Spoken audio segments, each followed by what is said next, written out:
Good morning, friends. It's Friday, March 11. I hope you're doing well today. Again, this is the season of Lent. We come into the acknowledgement of our brokenness and of our sin. We take time to confess to God that that we don't always live as God would have us live. We're not the people God has called us to be or created us to be. We're broken people who need redemption, but we're also people who are being redeemed. God is working in our lives and reshaping us into the people He intended for us to be, and intends for us one day to be again. And it's not just us; it's the whole world. God's world is broken. God created the world good, but because of sin, the world is broken, and God's working through history to bring all things back into God's intention and alignment. Today we look at Psalm 144. And Psalm 144, again, these Psalms really do fit this season of Lent because they do acknowledge brokenness in life, but they also acknowledge the hope that we have in God's salvation. So let's take a moment to quiet our hearts, and then I'll read this psalm for us, and then we can take some time to pray for the day ahead.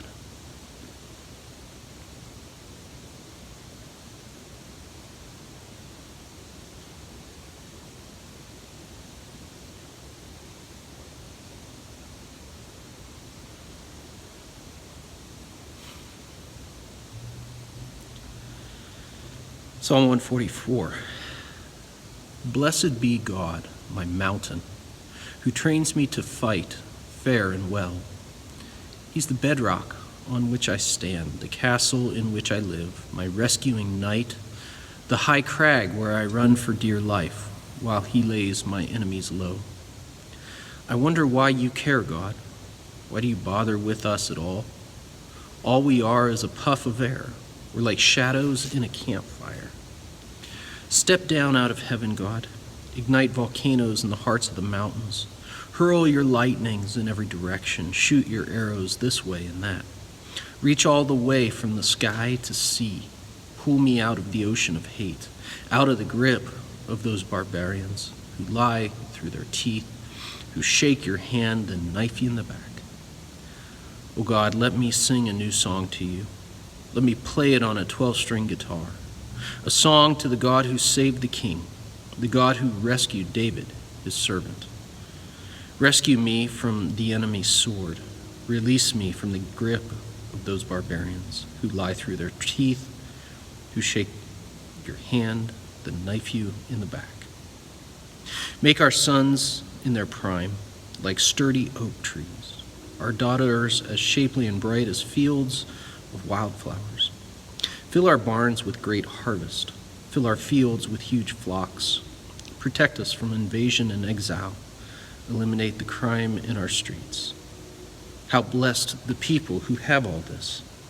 How blessed the people who have God for God. There's a little note here, or a little, textual comment at the end of this psalm on verse 15.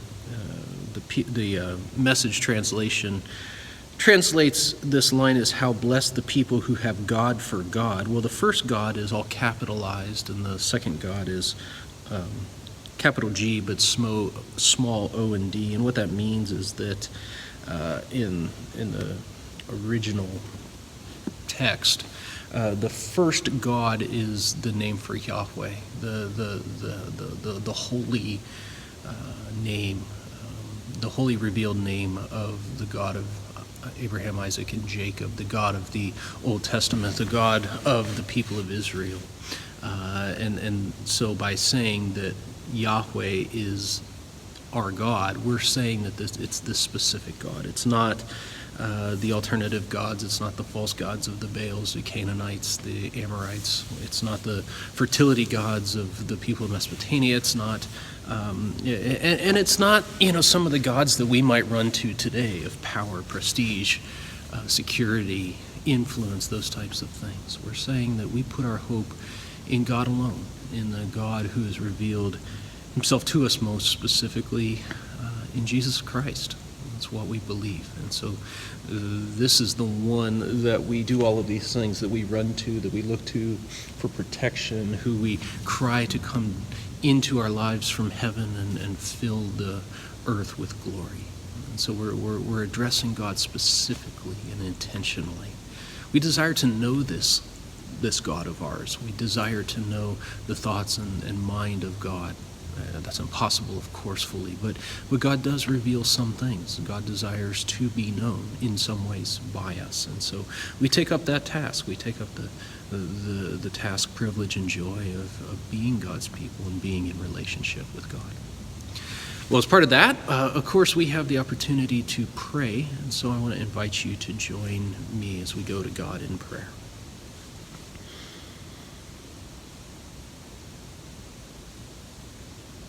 Lord, you invite us to know you,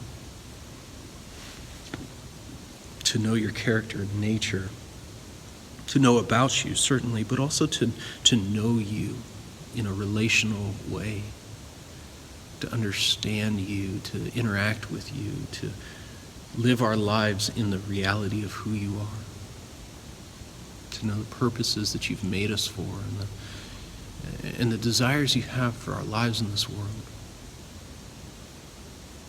Lord, there's so much these days that cause us concern or despair, cause us to shake our heads, cause us to wonder how your love and grace might actually be working, how you're going to bring redemption out of the chaos that we live our lives in the midst of. Think of those who are sick, those who are hurting, those who need your presence and comfort. We pray for ourselves, that we each moment of each day would know your presence with us and be aligned with your purposes. Friends, I invite you to take a moment to lift up the prayer, to lift up whatever prayer you bring with you yourself today. Lord, hear our prayers.